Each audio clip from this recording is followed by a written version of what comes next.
Compañeros del grupo del 4MM1 de la Unidad de Aprendizaje de Tecnología Clínica en la Unidad Profesional Interdisciplinaria de Biotecnología presentan el tema referente a la mastografía.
Donde se presentan los siguientes subtemas como lo son el principio funcional del mastógrafo, la infraestructura que debe de contar el área donde se realiza el estudio de mastografía, el papel del personal y el papel del paciente.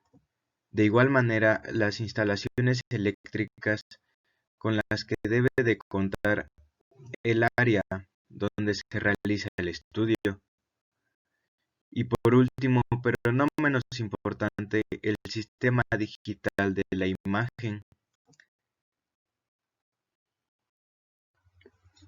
Ninguna región anatómica requiere una técnica radiográfica tan altamente especializada como la mama, debido a que sus tejidos, como el glandular, conjuntivo, epitelial y graso, presentan muy pocas diferencias de absorción fotoeléctrica a las de radiación.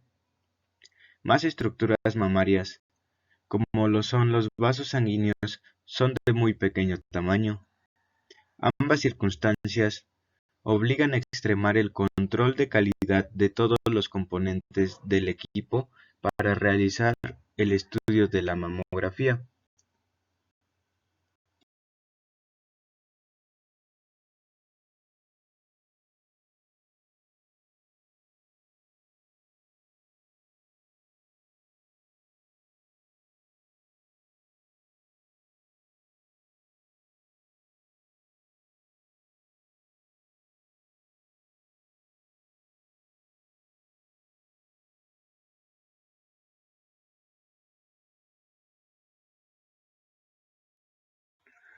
Para entender el principio funcional del mastógrafo, en la diapositiva actual se muestra un mastógrafo modelo Fujifilm, el cual es el mastógrafo principal y dicho mastógrafo va a ir conectado a una computadora de control, en la cual se muestra la imagen. Pero en esta diapositiva simplemente se va a explicar los componentes del mastógrafo como tal. Primero que nada, empezamos de arriba. El mastógrafo en la parte de arriba cuenta con un generador. El generador permite una alta frecuencia donde hay poca variación de voltaje, y eso es lo que genera una mejor homogeneidad en la radiación, lo que permite llevar una radiación más uniforme. Del generador se va hacia los tubos de rayos X, los cuales estos rayos X realizan el estudio a baja energía.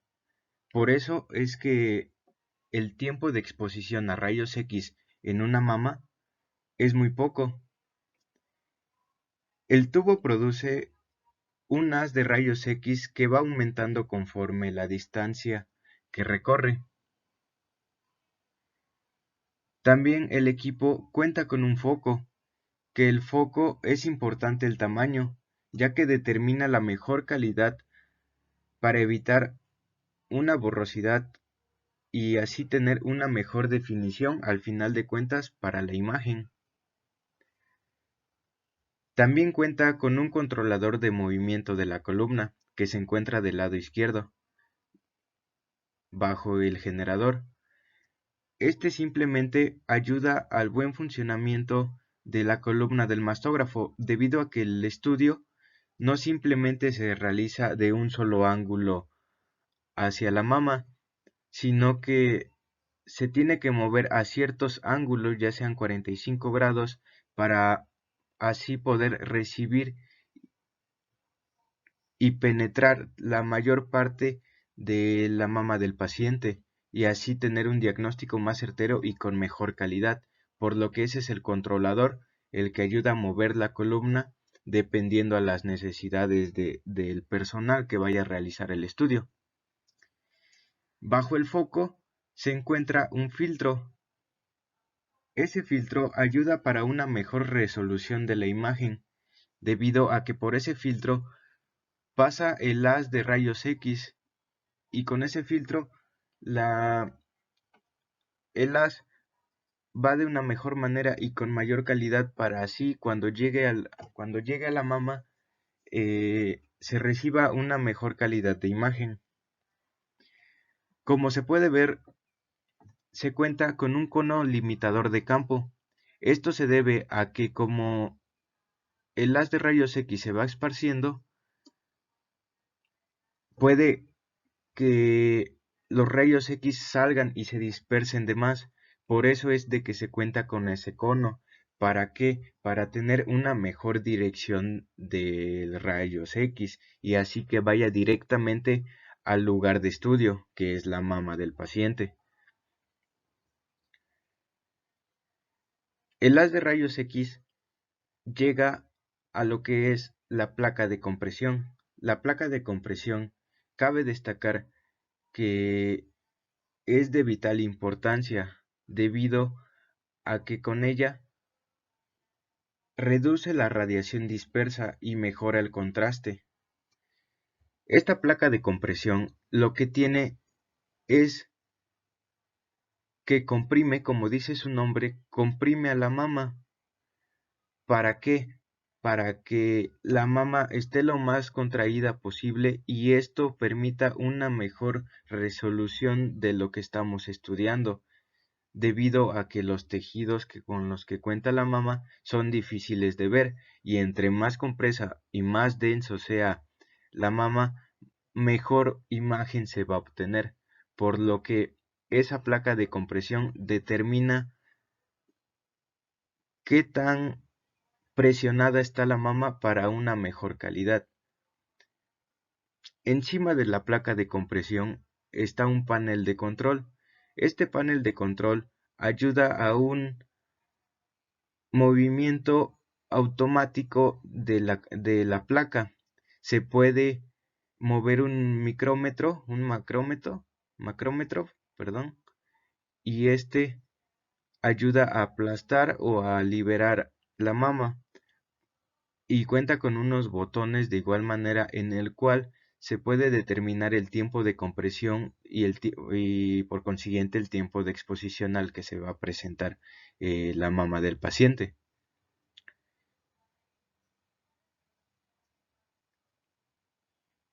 Bajo la placa de compresión se encuentra una parrilla difusora. Una vez, una vez que el haz de rayos X atraviesa la mama del paciente, llega a una parrilla antidifusora. Perdón, es una parrilla antidifusora. Esta parrilla antidifusora lo que permite es que todos los rayos X que cruzaron a través de la mama, como vienen dispersos, lo que va a hacer es juntarlos y va a permitir hacer un solo rayo principal, el cual se le va a denominar así para llegar al receptor de la imagen. Tenemos el receptor de la imagen, que en este caso nosotros tenemos un mastógrafo digital, el cual la película es reemplazada por detectores en un estado sólido que transforman los rayos X en señales eléctricas. Por eso es que se mencionó que el mastógrafo también tiene otro componente que es la computadora de control, en la cual esas señales eléctricas se dirigen a la computadora para convertirlas en imagen, y así sin necesidad de tener una película y tenerla que irla a revelar, sino que se va directamente a la computadora y ahí se verifica que también se tomó la muestra o si no, para volver a realizar el estudio.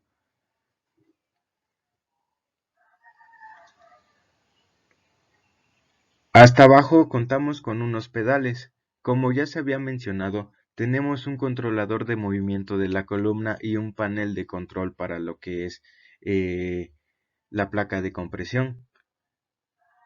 Pero en este caso los pedales son más prácticos, lo que ayuda a un mejor manejo del mastógrafo.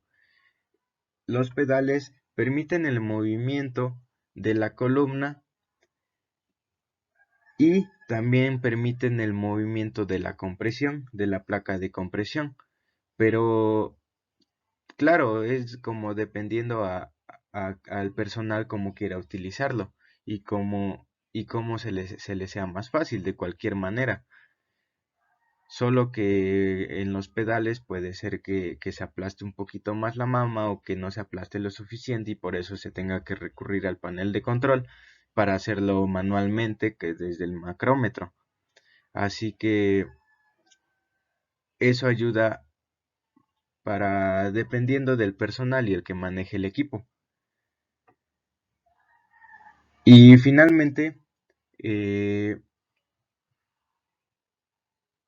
el mastógrafo cuenta con una exposimetría automática. A esto se refiere a que tú puedes elegir el tiempo de exposición y tú eliges automáticamente para que transcurrido ese tiempo deje de dar la radiación y por consiguiente termine el estudio.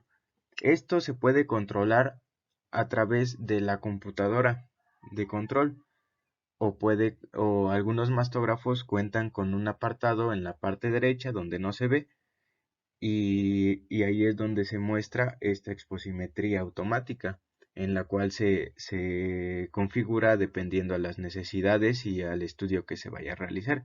Bueno, que en este caso, pues dependiendo del lugar y zona específica a la que uno quiera estudiar y el tiempo, claro. Y bueno, en sí esto sería todo acerca del principio funcional del mastógrafo y pues no olvidar la computadora de control, que también es elemento importante aquí.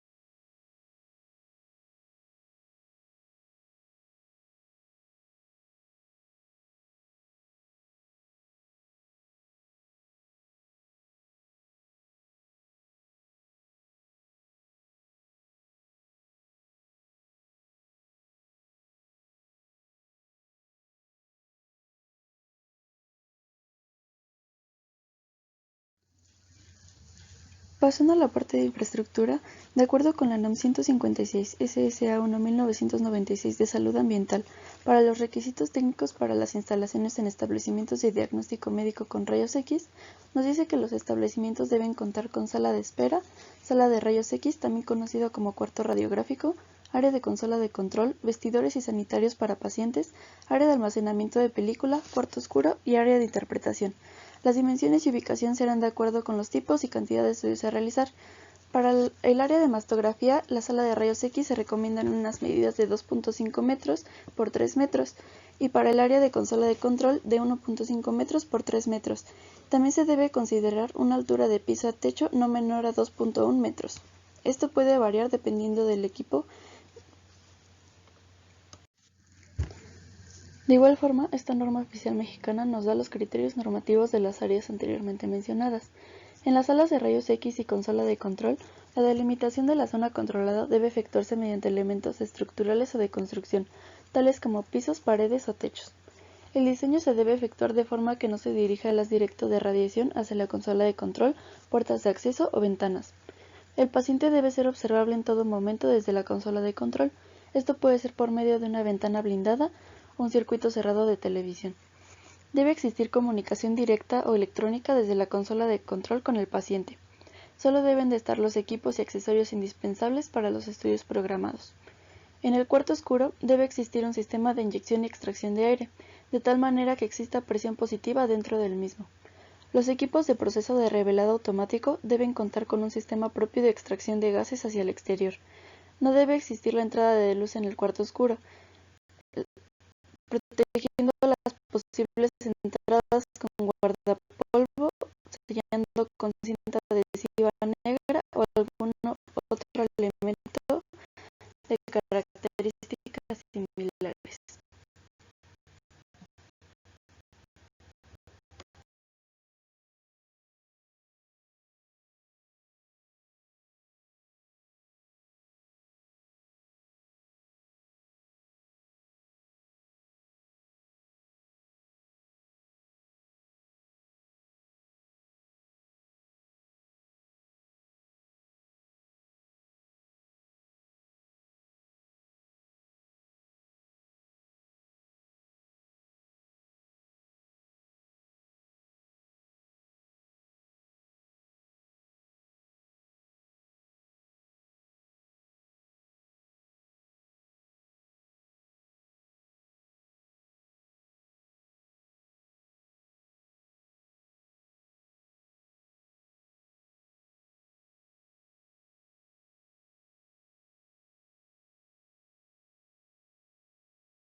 En el área de almacenamiento, el blindaje debe ser calculado para que durante el periodo de almacenamiento de la película, la exposición de esta a la radiación sea mínima.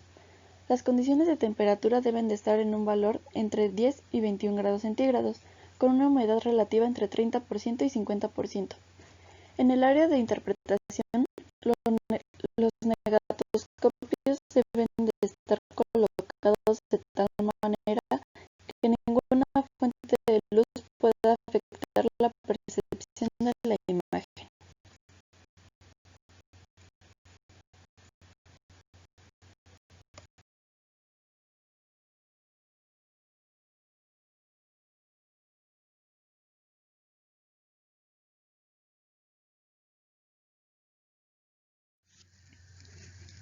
Para la parte de diseño de blindajes, para la construcción, adaptación o remodelación deben determinarse con base en una memoria analítica, la cual debe ser avalada por un asesor especializado en seguridad radiológica y aprobada por la autoridad competente antes del inicio de los trabajos.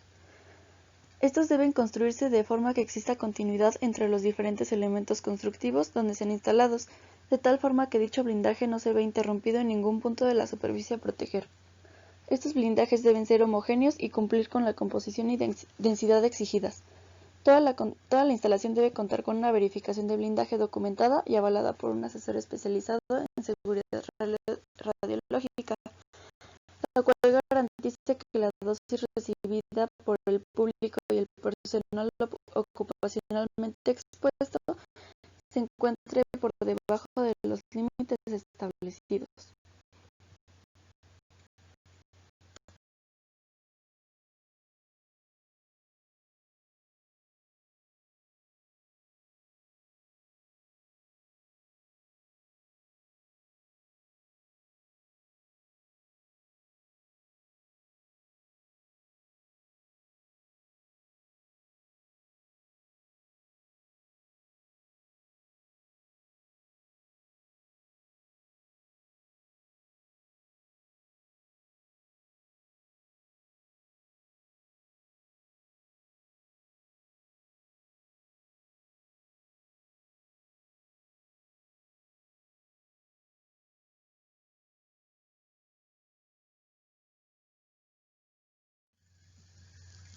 También se nos menciona que deben existir ciertos carteles en las áreas.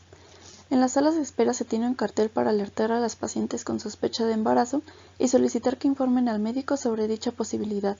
Estos carteles deben tener la leyenda: si existe la posibilidad de que usted se encuentre embarazada, informe al médico o al técnico radiólogo antes de hacerse la radiografía.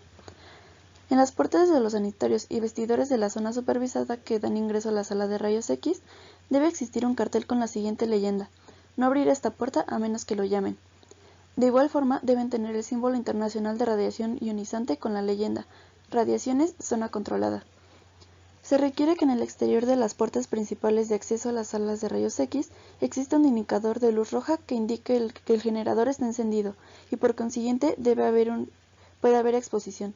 Dicho dispositivo debe colocarse en un lugar y tamaño visible, junto a un letrero con la leyenda: cuando la luz esté encendida, solo puede ingresar el personal autorizado.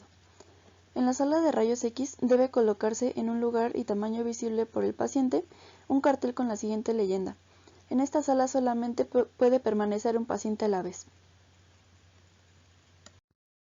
Al personal que trabaja directamente en áreas expuestas a la radiación ionizante se le denomina personal ocupacionalmente expuesto, POE, y debe cumplir con la NOM 157 SSA1 1996 de salud ambiental, protección y seguridad radiológica en el diagnóstico médico con rayos X. Durante los estudios de fluoroscopía deben extremarse las medidas de protección radiológica, especialmente aquellas asociadas con la protección de gónadas. El cumplimiento de las normas vigentes proporciona unas condiciones de riesgo equivalentes a las del trabajador no expuesto a radiaciones. Únicamente pueden aplicar técnicas mastográficas los médicos radiólogos y aquellos técnicos radiólogos que hayan recibido capacitación en mastografía en una institución de salud reconocida por la Secretaría de Salud. El personal auxiliar que puede hacer uso del mastógrafo es el personal de servicio técnico, que es el encargado de realizar las pruebas de control de calidad del equipo, y el personal en entrenamiento para la operación del equipo, pero ese es solo bajo la supervisión de un médico radiólogo. Los dispositivos mínimos indispensables de protección radiológica se deben usar con las siguientes características. Los anteojos para la protección del cristalino con cristales de espesor equivalente a 0.2 milímetros de plomo. El collarín para protección de tiroides con espesor equivalente a 0.5 milímetros de plomo. Guantes de compresión con espesor equivalente a 0.5 milímetros de plomo.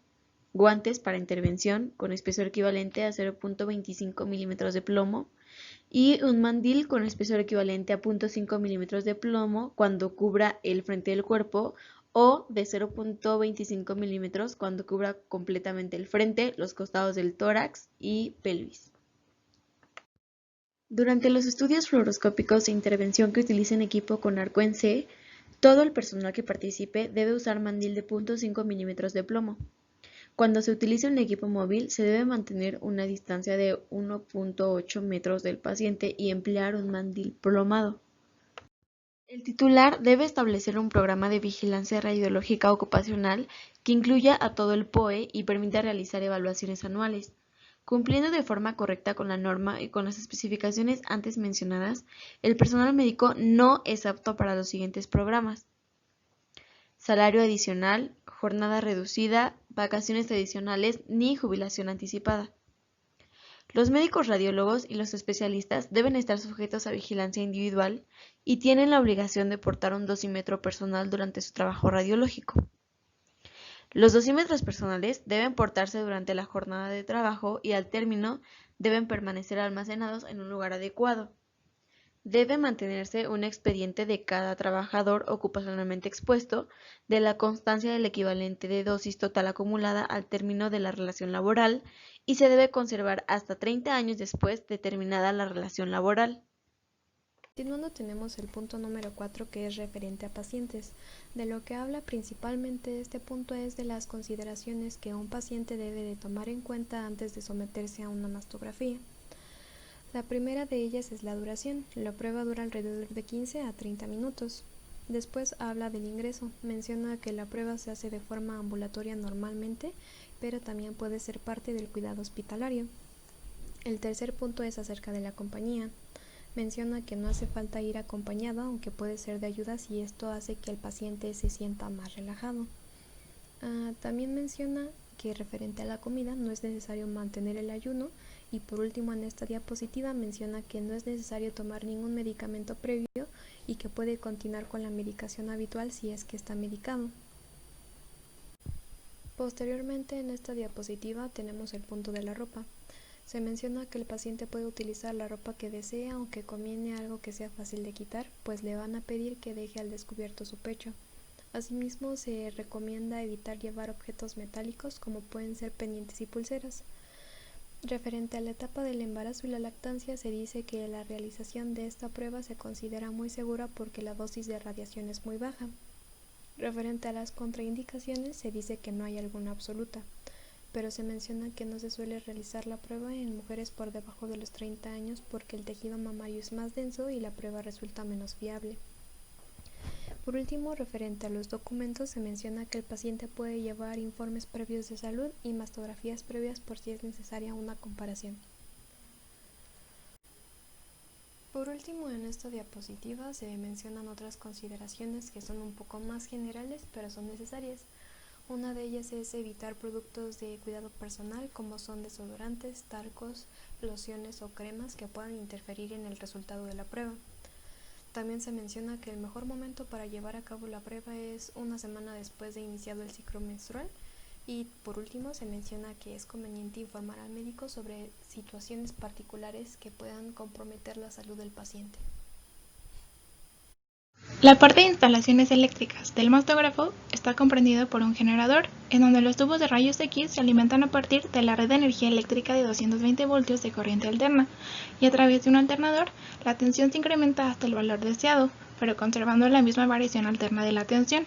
La diferencia de potencial se rectifica, es decir, se elimina la parte negativa, puesto que el tubo de rayos X necesita para acelerar los electrones un potencial continuo. Existen distintas formas de rectificación y, en consecuencia, distintos tipos de generadores, monofásicos, trifásicos y de alta frecuencia. El tipo de rectificación hace que la calidad del haz y su poder de penetración sea distinto a la igualdad de tensión seleccionada. La mayoría de los equipos actuales tienen generadores de alta frecuencia que generan la igualdad de tensión, con haces de rayos X de energía media más alta que los antiguos equipos con generadores monofásicos o trifásicos. Además, también es importante considerar el material del ánodo y la filtración. Para obtener un alto contraste es necesario utilizar haces de energía baja efectiva, y por ello se recomienda utilizar tensiones comprendidas entre 25 y 45 picos de kilovoltaje. Por lo tanto, la instalación eléctrica para un mastógrafo debe considerar los siguientes puntos.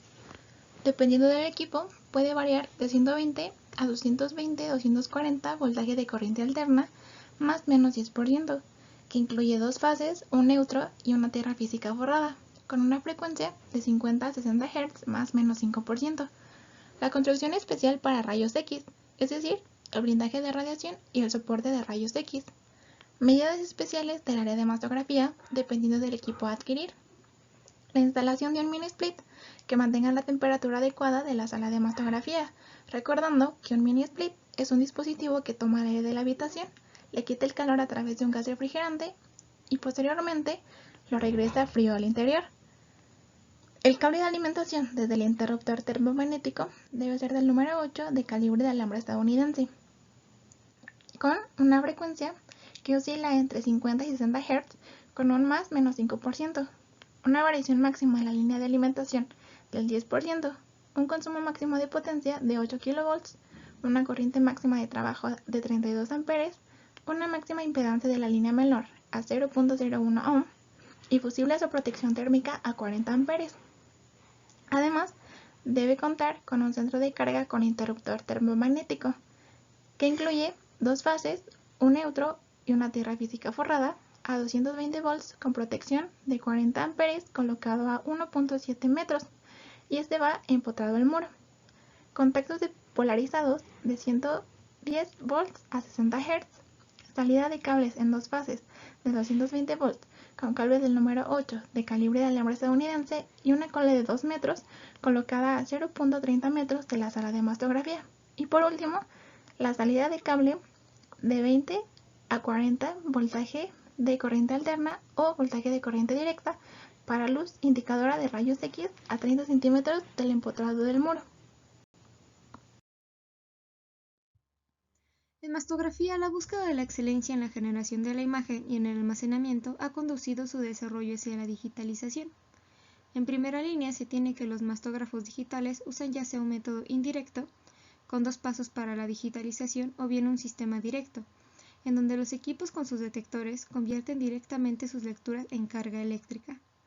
Una segunda línea es la entrega por la radiología computada, CR, que usando un lector láser procesa la placa obtenida en un mamógrafo convencional. Existen dos sistemas. El primero es el sistema pantalla-película, convencional.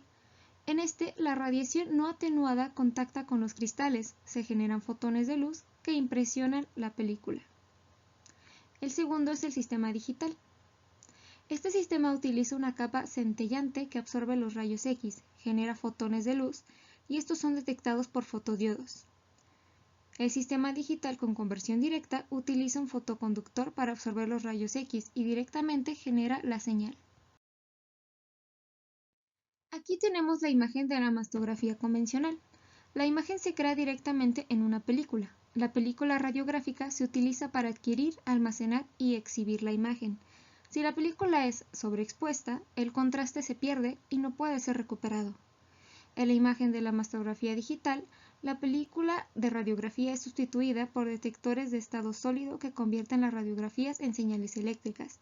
Las señales eléctricas son usadas para producir imágenes que pueden ser desplegadas en una computadora. Esto permite tener la capacidad de enfocar y realzar las imágenes. En la mastografía convencional, la imagen se obtiene usando detectores pantalla-película, que graban los fotones de la radiación que pasan a través de la mama. Los detectores pantalla-película determinan la resolución espacial.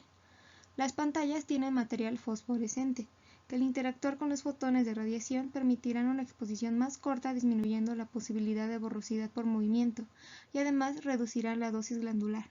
Sin embargo, la calidad se verá afectada por el aumento de la borrosidad resultante de la producción e interacción de una mayor cantidad de luz. La película usada normalmente tiene una resolución teórica de 17 a 20 pares por línea por milímetro. Un problema del sistema detector pantalla-película es que las películas no tienen capacidad de respuesta inmediata a los fotones que le inciden. Es así como tenemos en las áreas de mayor densidad mayor absorción de radiación, que en la imagen aparecerán más blancas, quedando un rango muy pequeño para que la atenuación de la radiación en los tejidos se exprese en términos de contraste. Este hecho debe tomarse en cuenta sobre todo cuando constatamos que aunque con la película se obtenga una alta resolución, al no acompañarse de un adecuado contraste determinará que algunas lesiones sean subdiagnosticadas. Existen dos tipos de obtención de imágenes conocidas como digitales. Ambos van asociadas al desarrollo de otros factores, diferentes de la producción de la imagen propiamente como tal, como es la tecnología de monitores, vías de transmisión, software de procesamiento de imágenes, etc. La mamografía digital o mastografía digital primaria mide directamente los fotones de radiación que pasan por la mama. El equipo tiene la capacidad de leer los primeros fotones, lo cual no es obtenido con el sistema pantalla-película, y además lee un gran flujo de ellos, permitiendo la obtención de información de una enorme cantidad de puntos de la mama, practicándose un mapeo más exacto de las variaciones de atenuación de los tejidos mamarios. Los mastógrafos digitales directos tienen detectores de radiación que convierten directamente la información en carga eléctrica. Habitualmente utilizan selenio como fotodetectores por su afinidad con los rayos X. Los indirectos ocupan dos pasos en el proceso de digitalización. La radiación convertida en luz es recibida por fotodiodos y transformada en carga eléctrica. El segundo sistema es la radiología computada, dado que utiliza procesos computacionales y digitaliza posteriormente la imagen ocupada en un lector láser. Las digitalizaciones trabajan al pasar la luz a través de la radiografía, grabando la intensidad de la luz transmitida en cada punto de la imagen, consignando el número a esta intensidad lumínica. Luego se copia de manera digital, permitiendo la manipulación posterior de la imagen. La crítica a este sistema tiene que ver con que sería una copia de la imagen latente que potencialmente pierde información y aumenta el ruido en la imagen. Por último, estas son las referencias bibliográficas que utilizamos. Gracias por su atención.